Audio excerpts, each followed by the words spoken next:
Promotion kembali bersama Ari Daging di Bisnis Teman, dimana kalau lo punya bisnis lo kasih tahu kita akan sebarkan ke belahan dunia manapun ya, karena you guys are our friends. Karena teman harus membantu teman. That's what friends are for.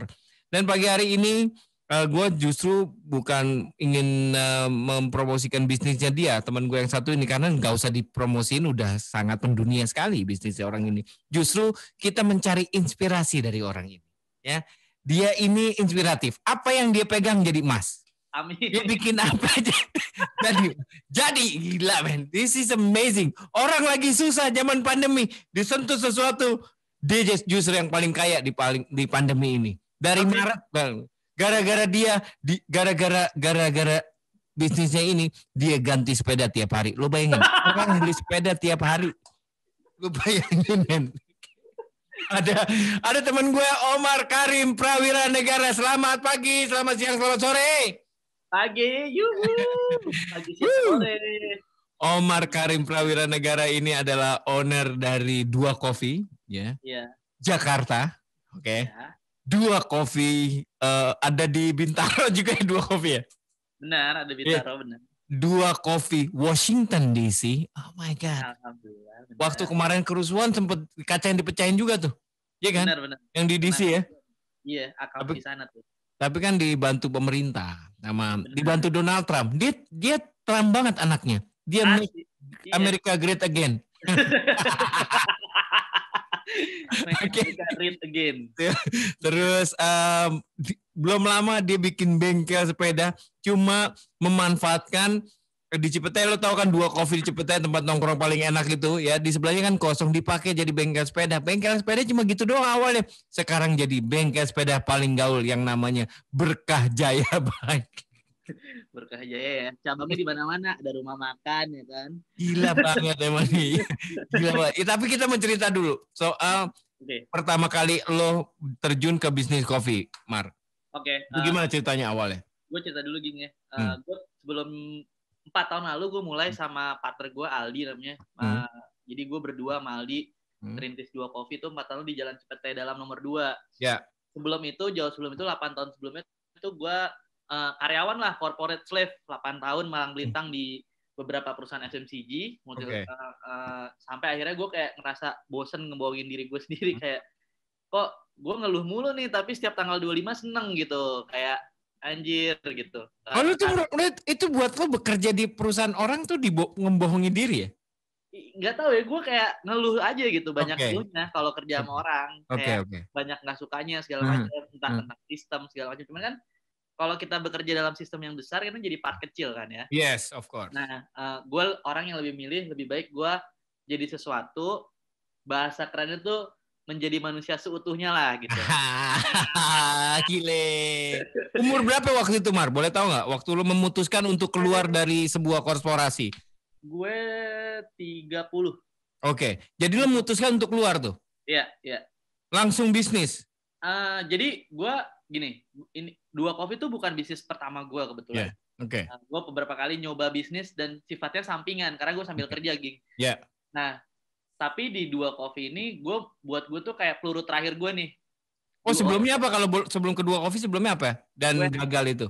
Gue ada di clothing line, terus gue ada di bisnis sepatu. Nggak ada yang rugi, tapi stagnan aja gitu karena gue men-treatmentnya sebagai bisnis sampingan. Sampai gue ketemu inspirasi kalau namanya bisnis tuh nggak ada yang sampingan. Selama lo men-treat bisnis itu sebagai sampingan, hasilnya juga akan sebagai sampingan gitu. Dan gue istilahnya sama Aldi berusaha untuk all out lah di dua ini. Walaupun 6 bulan pertama tetap masa-masa bleeding gue ya, karena pas gue keluar resign gue cuma punya 2. Ini gue gajian tanggal 25 dari mana nih gitu. Kayak gimana nih, kayak gak segampang itu ternyata gitu. Cuman akhirnya gue ngerasa 8 tahun gue bekerja, yang gue bangun kan sebenarnya networking kan ya.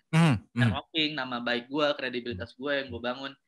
Gue mempergunakan itu gitu. Kuncinya dari mana asalnya lo mempergunakan itu? Orang kan has to be someone dulu untuk memanfaatkan itu. Waktu lo bekerja sebelumnya dong berarti. Iya, Geng, justru itu selama 8 tahun gue kerja, gue personal branding gue tuh orang yang ringan tangan lah kalau di kantoran. Lu suka gambar orang gitu ringan tangan? Iya, gue gambar-gambar. Jadi ingat, wah dia pernah gambar gue nih gitu. Oke. Nah, dari situ pas gue buka, semua orang tuh kayak, lu buka usaha sekarang gitu. Datang. 3 bulan pertama mungkin fase honeymoon ya. Yeah. Itu semua orang datang, tapi belum tentu orang itu repeat kan. Yes. 4 bulan pertemanan kan, baik mostly datang. Pertama ring 1, ring 2 lah. Terus itu udah habis, bulan ke-4 sampai ke-6 tuh mulai drop tuh jualannya. Gue sampai sempat patungan sama Aldi buat gajian tim gue. Waktu itu ada 2, Eki sama Dede, sampai sekarang masih ada orangnya. Tapi di situ gue kayak menganalisa nih, ilmu gue selama kerja gue pakai di bisnis UMKM gue ini nih. Gua cuma satu waktu itu, cuma di Cipete ya? Cuma di Cipete doang. Akhirnya itu tempatnya sebelum lu tuh restoran Spanyol tuh, gue inget tuh. Tapas kalau nggak salah tuh. Mau pindah, betul, Ging. Yeah. Nah, itu tuh gue pindah, Ging, situ. Sebelumnya gue di tempatnya kecil.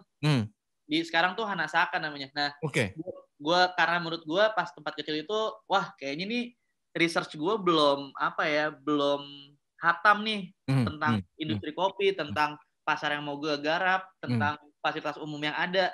Akhirnya gue analisa, jawabannya gue mesti dapat kayak tempat parkir yang cukup luas. Ternyata orang ngopi di Indonesia tuh belum bisa idealis kayak di luar gitu. Lo bisa ngopi di luar, lo harus menyediakan tempat untuk duduk gitu. Karena budaya ngopi di sini tuh masih lifestyle. Lo masih menjadikan ngopi itu kata pengganti untuk kumpul yuk, kongko-kongko segala macam. Pergaulan. Iya, pergaulan doang. Walaupun yang diminum ice tea gitu. Ketawa tuh yang di sini tuh pada tuh. Emang dia begitu tuh. Oke, terus? Nah, dari situ gue belajar, oh ya udah. Kenapa lo harus idealis untuk pasar yang sebenarnya belum jadi ya. Makanya gue, alhamdulillah juga gue berdirinya di Cipete.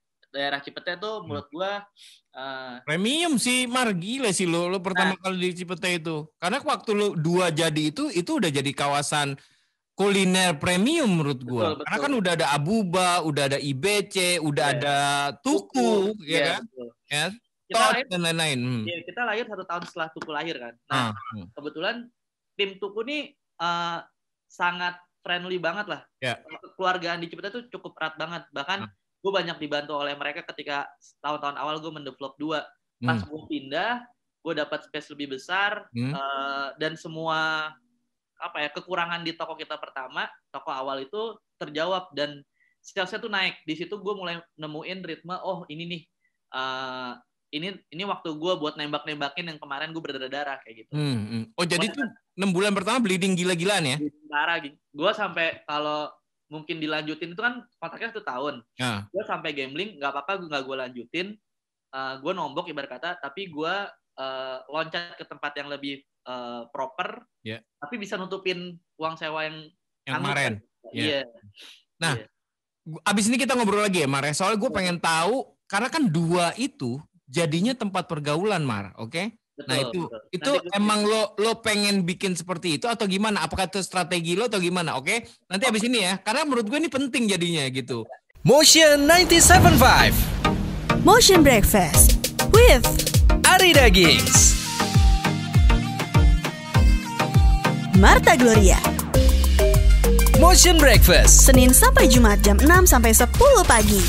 Dengerin terus Motion Radio 975 FM Big City Beats with Raben, Monday to Friday 7 to 11 p.m. Dengerin terus Motion 97.5.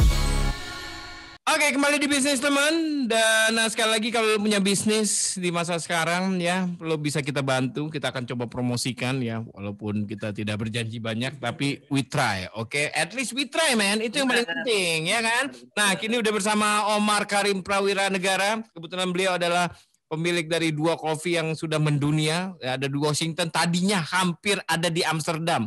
Karena dia anaknya sangat religius, jadi nggak jadi. Gue gak tahu kenapa.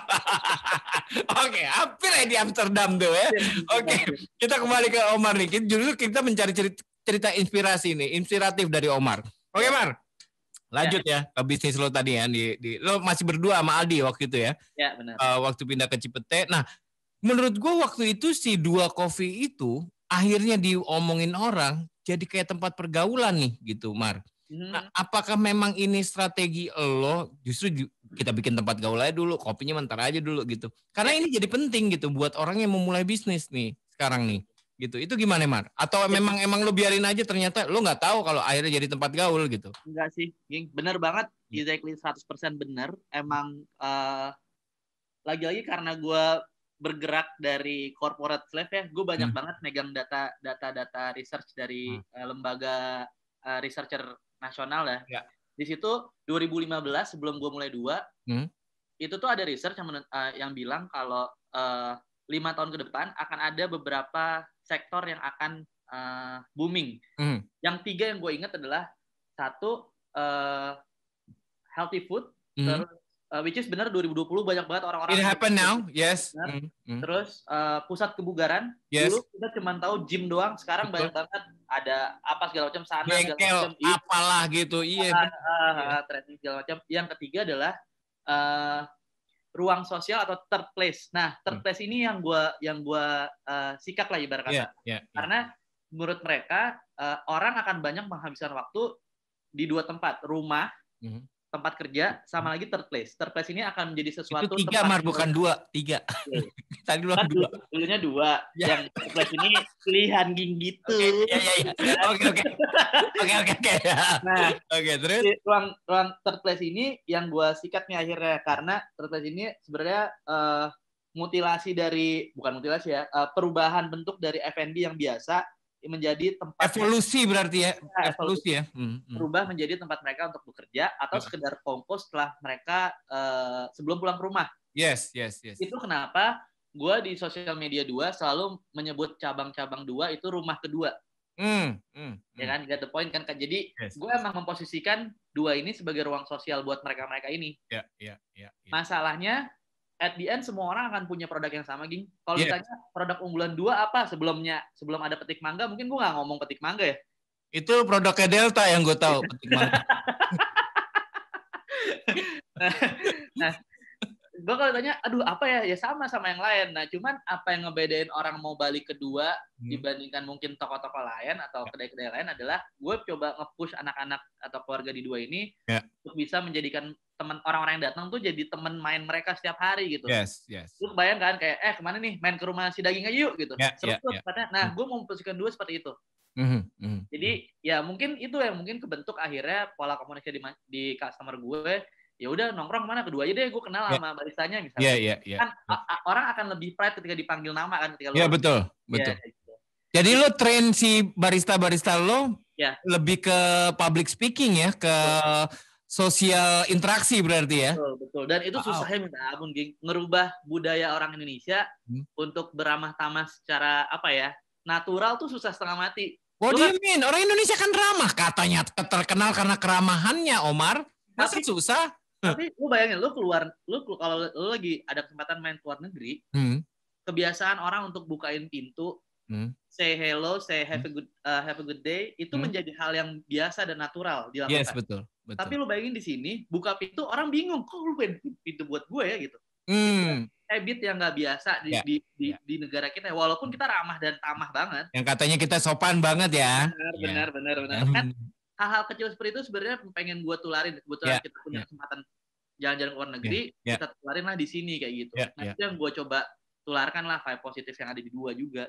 Oke. Wow, that is nice, man. Memang itu sebenarnya jadi merubah, lo bukan cuma itu sistemnya 2, tapi merubah habit orang sebenarnya. Betul. Dan itu mempengaruhi ke semua, termasuk juga ke customer lo, which is nice ya. Dan setelah berapa lama akhirnya 2 ini bertelur? 2 tahun, dan itu emang sengaja gue program. Jadi kayak KB lah ibarat kata. Gue tahun pertama setelah kita pindah, banyak banget pindah ke tempat yang lebih besar di Cipete Raya ini yang sekarang kita tinggal. Banyak banget yang nawarin untuk buka cabang, tapi gue bilang gue nahan karena apa? Gue sama Aldi orang yang tipenya tuh nurturing people gitu loh. Jadi gue pengen setiap orang yang masuk 2 dari awal nih punya karir path yang jelas. Karena kan tahu kan industri F&B ini kadang orang itu aja di situ aja stagnan. Kan? Gue nggak pengen setiap gue interview orang, gue selalu ngomong, lo di sini harus punya karir path, lo harus belajar entah jadi apapun itu. Bahkan gue punya success story, tim gue dari awal awalnya dari OB, sekarang udah bisa jadi head bar gitu. Oh ya? Ya. Wow.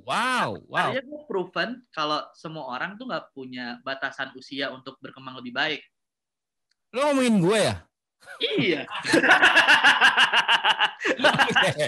Oke. Nanti kita balik lagi ngomong sama Omar. Motion 97.5 Motion Breakfast with Ari Dagings, Marta Gloria. Motion Breakfast. Senin sampai Jumat jam 6 sampai 10 pagi.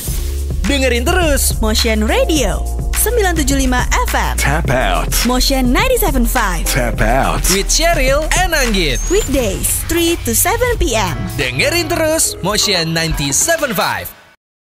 Oke, kembali bersama Ari Daging di Bisnis Teman di Motion Radio, teman Motion, dan masih bersama Omar Karim Prawira Negara, businessman sukses, entrepreneur ya, juga sekarang lagi jadi atlet ya, karena dia olahraga gila di olahraganya. Gue ketemu dia pagi-pagi ya naik sepeda di lampu merah. Mar, dari mana? Gue buru-buru balik nih, Ging. Kenapa? Abis ini gue mau lari. Gila. Itu gila. Ya. He's amazing, man. Ya. Abis olahraga puluhan kilo nih sepedaan. Terus dia mau lari lagi puluhan kilo. Dia mau jadi Iron Man kayaknya. Dan dia lagi mencari lawannya nih sekarang. Dia kalau naik mobil nggak ada pajangan sampingnya. Jadi lagi nyari pajangan samping ya. Dan kemarin udah cukup berbangga dia bertemu dengan Sigi Wimala. Ya. Belum ketemu Ging gue. Bukannya itu udah ketemu? Belum. Fotonya udah mention-mentionan lagi. Mention aja dulu. Oh, belum ketemu. Gua ketemuin kalau gitu ya. Gua ketemuin ya. Kayak ya jadi emang dia ini olahragawan nih, gila nih. Tapi ini ada satu cerita yang menurut gua nih jadi menarik sekali. Karena pada waktu masa pandemi orang pada drop nih ya. Dan gua mendengar cerita bahwa Dua adalah salah satu yang sukses di masa pandemi. Dia nggak ada motong gaji, motong orang, motong apa segala macam, enggak ya. Karyawannya tetap, terus gajinya tetap full, dan untungnya menang banyak. Sampai dia bisa beli sepeda tiap hari, lo bayangin. Dia beli Pinarello tiap hari. Pinarello itu frame-nya doang harganya minimal 60 juta, bayangin aja. Ya kan, dia beli tiap hari. No. Iya, stikernya doang, ya kan. Nah, Mar, cerita di masa pandemi ini, lo kalau nggak salah satu pioneer yang jual seliter-seliteran ya? Iya. Gue lah awal. Bukan pioneer ya, kalau gue bilang. Tapi wave pertama lah menurut gue yang sukses, ya kan?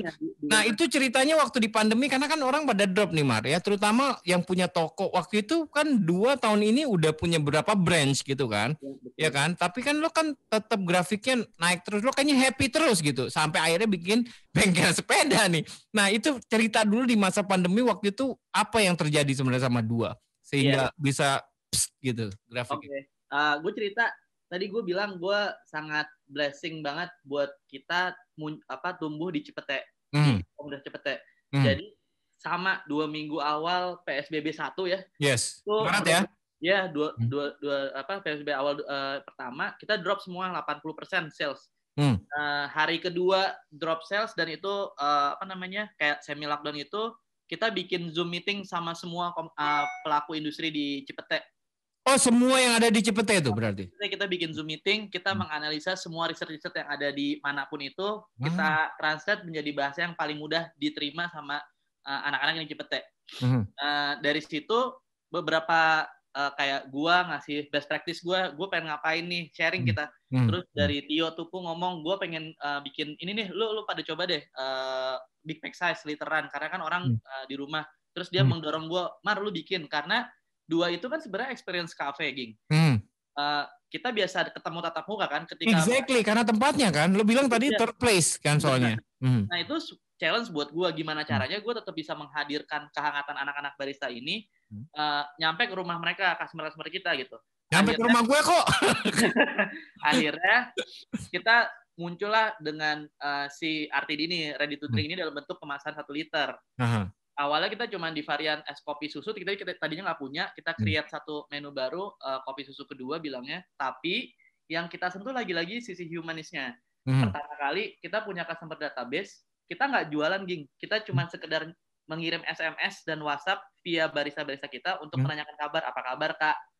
Semoga saya dapat kok SMS, WhatsApp-nya saya dapat dari barista kamu ya, saya dapat. Nah, dari situ justru kita dapat feedback yang positif dari teman-teman si Dua Coffee ini yang mungkin udah lama untuk nggak datang ke kafe. Kita kirimin nih sampel. Karena paling susah, poin buat gue adalah paling susah orang mencoba hal yang baru. Betul. Jadi ibarat kata gue ngeluarin budget marketing gue tuh dengan free goods. Gue bagi-bagi ke semua orang sebanyak mungkin. Harapannya apa? Harapannya semua orang mencoba dan ketika produk ini bagus dan mereka senang, dia akan memberitakan ini ke orang lain. Yes. Sama lah kayak konsep yang sekarang kan, lu mau dan beritakan usaha teman yang sama seperti itu. Gitu. Dan spiritnya apa yang kita pupuk selama sebelum pandemi, kita berteman dengan tulus segala macam, itu dibantu dengan tulus juga oleh teman-teman kita nih. Paid pas masa pandemi awal itu ya. Terus? Betul. Dan di saat itu kita mulai take off tuh. Jualan kita mulai naik, tapi mau ketemu bulan puasa. Kita nggak punya produk yang non coffee karena based on database gua, setiap tahunnya konsumsi kopi pas bulan puasa tuh pasti turun. Iya, karena minumnya teh biasanya. Benar, teh atau cari takjil kan. Bajigur. Makanya akhirnya gua puter otak gimana caranya kita ngeluarin satu minuman. Fungsinya buat buka puasa dan bisa diminum kapan aja buat orang-orang yang nggak puasa. Nah, maksudnya biar batal gitu puasanya. Akhirnya gue bawalah kebiasaan gue di rumah pas bulan puasa, gue cari nih di rumah nyokap gue suka bikin apaan gitu. Nah, ada satu minuman mangga ini nih. Gue bawa. Oh, petik mangga. Lahirlah petik mangga di sini. Atau masalahnya nih. Iya. Di rumah. Tapi sebenarnya rasanya nggak pure kayak sekarang yang kalau teman-teman rasain deh. Gue bawa ke tim R&D gue bilang, gue pengen rasa ini tetap ada, cuman teksturnya lebih thick sehingga orang mengira ini jus, tapi bukan jus. Tapi gue pengen potongan mangganya fresh. Dibikin sedemikian rupa, akhirnya kita, oke, udah jadi nih bang, rasanya enak segala macam. Cuman gue bilang, gue butuh branding yang catchy, apa ya? Muncullah petik mangga yang menyelamatkan usaha dan nasib bapak-bapak sekalian semua. Lahirlah petik mangga ya. Itu memang baru cuma satu tempat tuh emang pakai itu. Yang you know what I mean ya. Petik mangga. Gue juga agak kaget dulu tuh. Ada petik mangga di dua nih. Gitu. Lu bayangin gak pertama kali hari kita jualan, ada bapak-bapak datang, Mbak, saya mau pesen petik mangga, semua orang ketawa.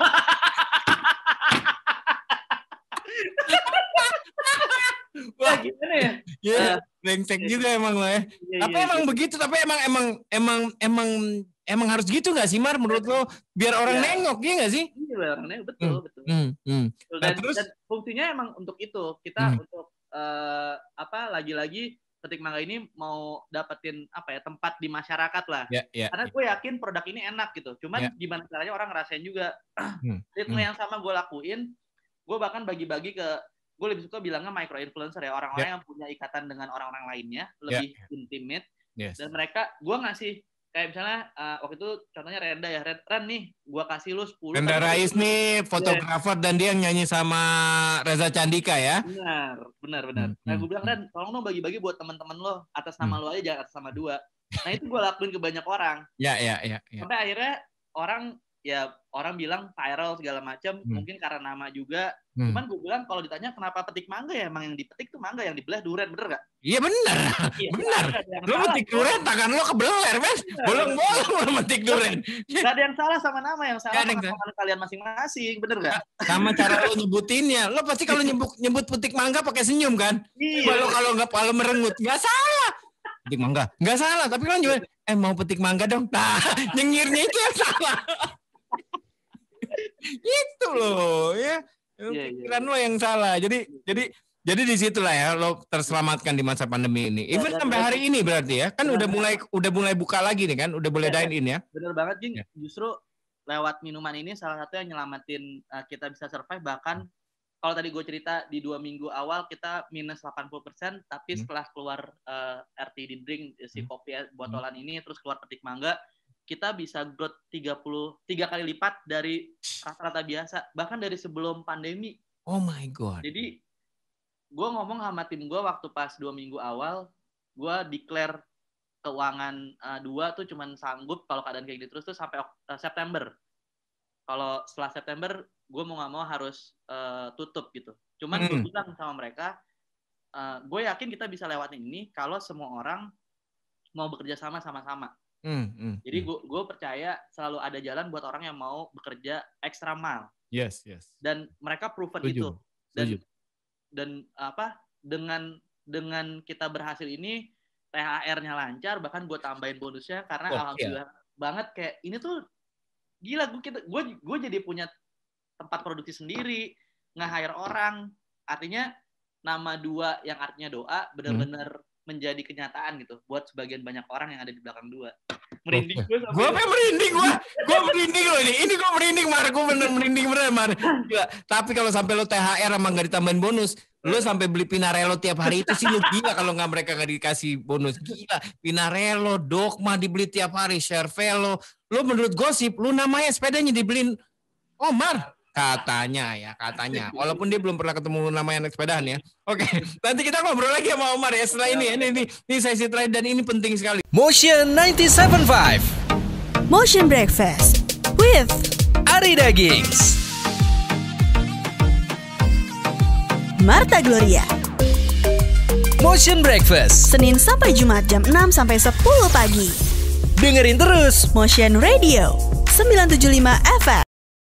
Oke, teman Motion kembali bersama Ari Daging di Bisnis Teman, dan kali ini kita mendengarkan kisah inspiratif dari businessman, entrepreneur. Ini cakep loh, Omar Karim Prawira Negara. Namanya udah cakep, ya orangnya juga cakep. Sayang gue nggak tahu kenapa dia nggak ada pajangan sampingnya. Nanti lo lihat aja, lo lihat di Instagramnya. Foto terakhirnya sih masih sama Sigi Wimala ya. Gue nggak tahu hari ini udah sama siapa. Mungkin sama model-model lainnya, I don't know ya. Ya, udah. Dia kayak si boy, bayangan gue nih. Kayak. Omar ini kayak si boy. Rajin sholat, olahraga, doanya gila-gilaan, baik banget. Kurang apa? Ini Ongki Alexander masa kini. Oke. Kurang emon. Emonnya ada. Ada. Emonnya enggak kayak bencong ya. Ada partnernya dia nih. Oke. Nah, ini sebelum gue tanyain how to survive, mungkin lo bisa menginspirasi teman-teman lainnya di masa pandemi ini ya, untuk bertahan di dunia bisnis dan untuk being tough sih. Ya. Nah, lo kan akhirnya nih gue mau nanya dulu soal Berkah Jaya Bike ini nih. Ini pertama namanya brengsek, kedua awalnya sangat sederhana, cuma tempat doang yang lo manfaatkan. Kalau menurut gue ya, sama temen lo yang bisa ngoprek sepeda. Nah, ini ceritanya gimana, Mar? Nah, ini Berkah Jaya Bike ini. Sebenarnya cerita ini tuh berawal dari PSBB 1 mau berakhir, ada pelonggaran. Jadi kan mau nggak mau kita harus balik ke dine-in lagi kan. Nah, sedangkan produksian gue untuk literan itu masih tinggi gitu. Nah, gue butuh tempat. Sedangkan waktu pas PSBB kan kita pakai semua area untuk dine-in itu untuk produksi yang termasuk stok dan lain-lain. Yeah. Akhirnya gue mau nggak mau harus cari tempat di luar. Di luar 2 gitu. Which is nambah cost gue kan. Yeah. Nah, di sisi yang lain, ada peraturan harus pengurangan 50% dari kapasitas. Yeah. Dengan luas 2 yang di Cipete ini cukup luas, sayang banget kalau gue buka semuanya untuk 2 gitu. Yeah.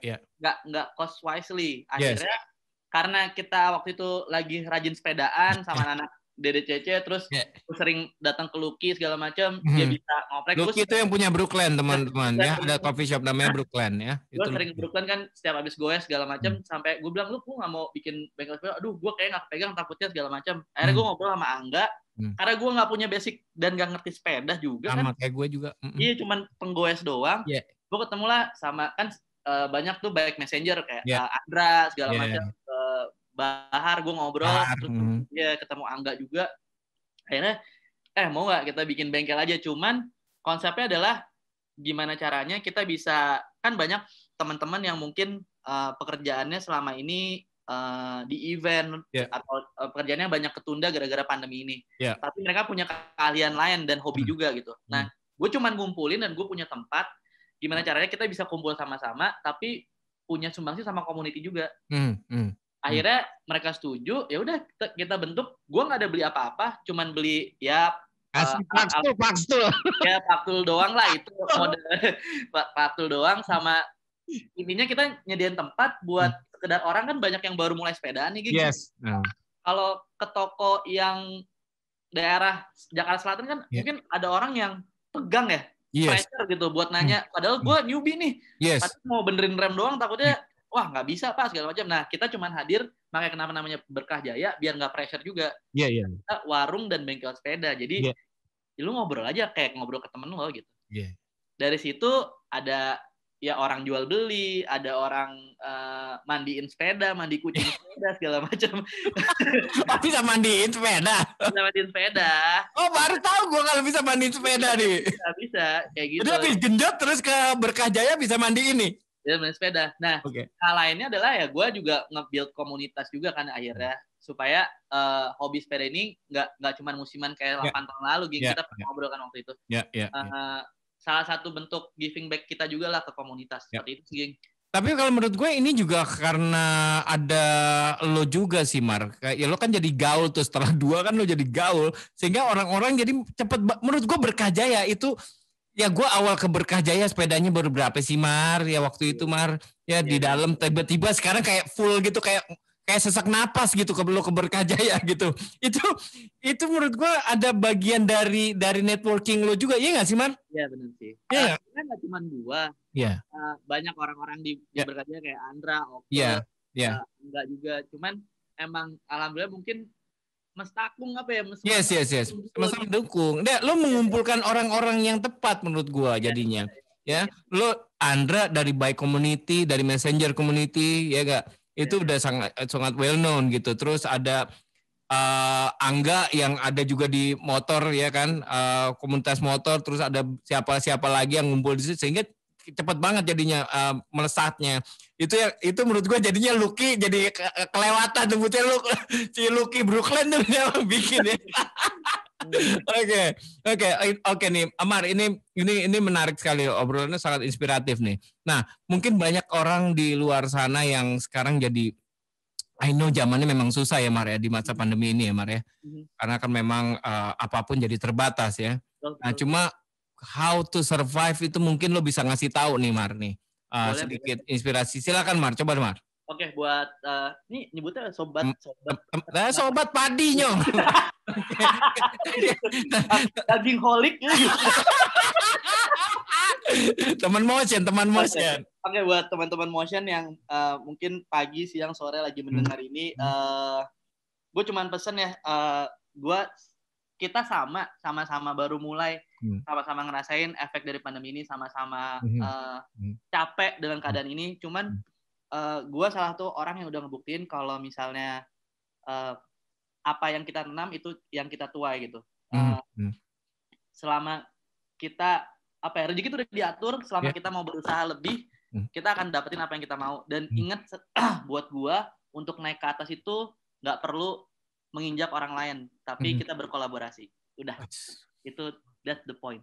Oke, Omar, thank you Amara, thank you so much. Ya, sukses buat 2. Sukses buat Berkah Jaya dan lain-lain bisnis lo semua. Oke, Mar? Thank you. Thank you, Mar.